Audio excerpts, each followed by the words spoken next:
Toda la información de Caracol Radio también en tu celular. Síguenos en Instagram y Twitter como @Caracol Radio.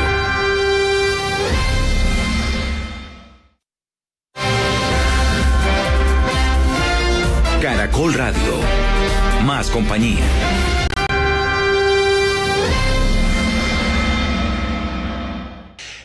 1:34 p.m. y el director del servicio informativo de Caracol Radio, Alfonso Espina, también tiene en comunicación a otro invitado a esta hora.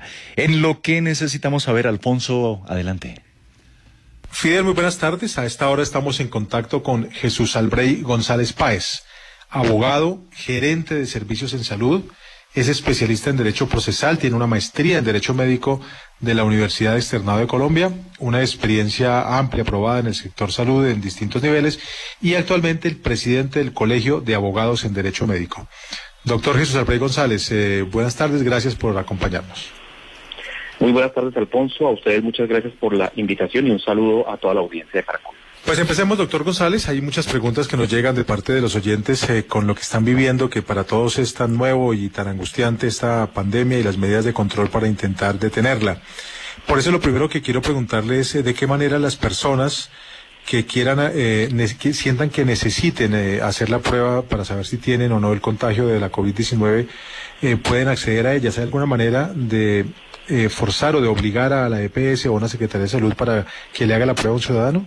Bueno, su pregunta es muy importante y hay que tener en cuenta dos situaciones. Primero, hay unos derechos que son inherentes a los pacientes y uno de esos derechos tiene que ver con el diagnóstico. El diagnóstico de una enfermedad hace parte del derecho fundamental a la salud y está contenido dentro de este marco regulatorio que nos permite, de alguna manera, tener una carta de navegación. Entonces sí, claro que sí.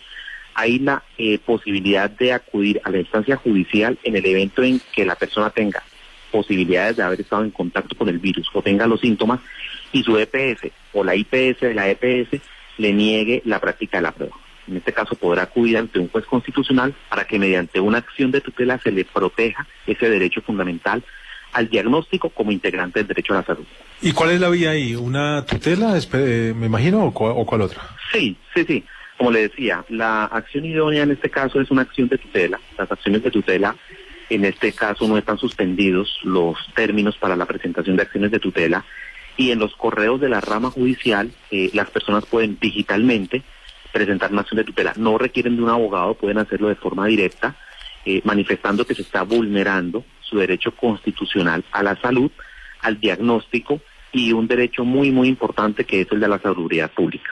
Bueno, otro asunto del que recibimos consultas de manera permanente, doctor González, y muchas más incluso, son asuntos referidos a las personas que trabajan en el sector salud y personas, médicos, enfermeras, asistentes, que sienten que no están recibiendo de manera adecuada por sus entidades o por las ARL todos los elementos para garantizar su seguridad.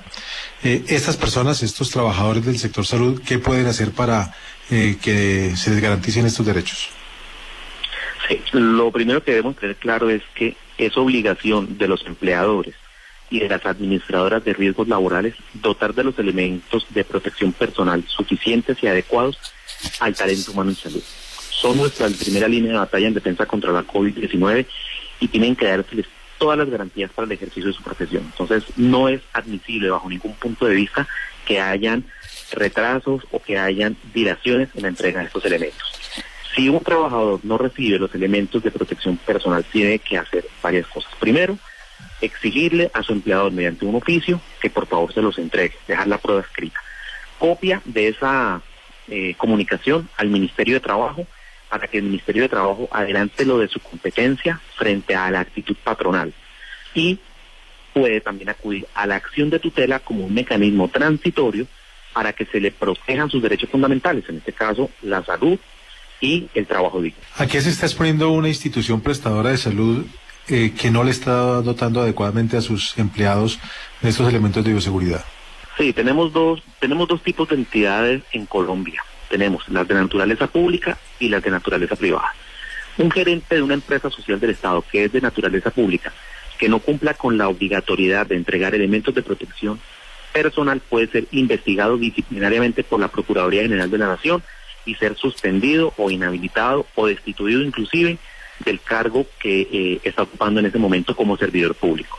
Y las empresas privadas se puede ver abocada al cierre temporal o definitivo de los servicios porque no se están prestando en condiciones adecuadas de bioseguridad. Es que la protección del talento humano no solamente es el talento humano, también va en doble vía hacia los pacientes.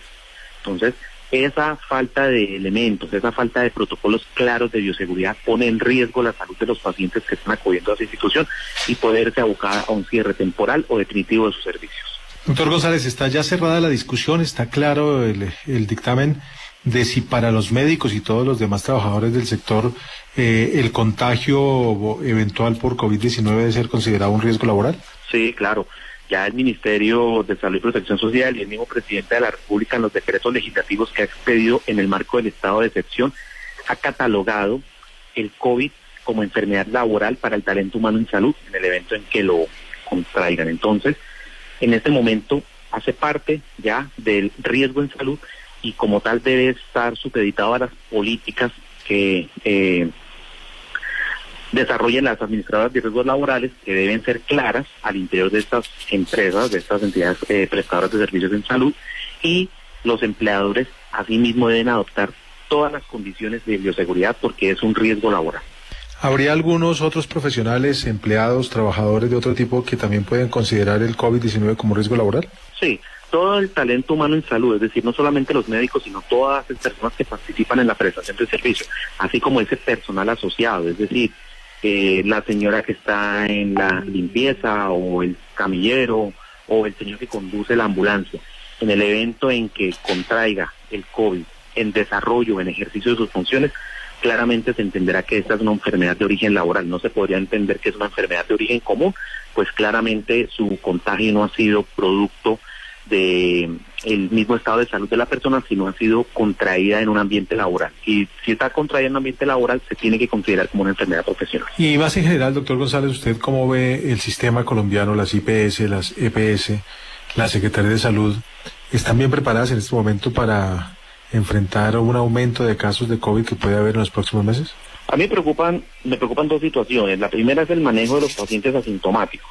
Y si bien es cierto, se ha visto un incremento en la compra de pruebas rápidas, no sabemos hasta dónde estas pruebas realmente son efectivas. Entonces, clasificar, identificar a esa población asintomática es vital para la supervivencia del sistema, es vital para tomar medidas adecuadas, para adoptar políticas públicas adecuadas.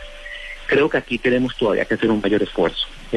Tenemos que identificar con mayor fuerza a la población asintomática y tratarla como una población de riesgo, de manera tal que podamos aislarla, evitar que pueda contagiar a otras personas y sobre todo con programas de riesgo muy claros donde haya un monitoreo permanente a esta población.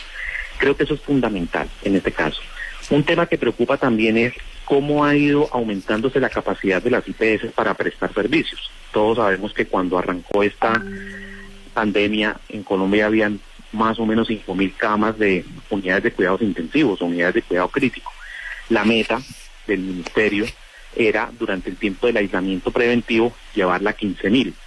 En este momento vemos que todavía estamos cortos en esta cifra y hay regiones que preocupan muchísimo. A mí me preocupa mucho el Amazonas, preocupa mucho Chocó, preocupa mucho estas regiones que de alguna manera no tienen una capacidad instalada y donde el esfuerzo del gobierno debe ser mayor. O sea, Leticia es absolutamente preocupante. Gracias. Escuchamos a Jesús Albrey González, abogado, presidente del Colegio de Abogados en Derecho Médico.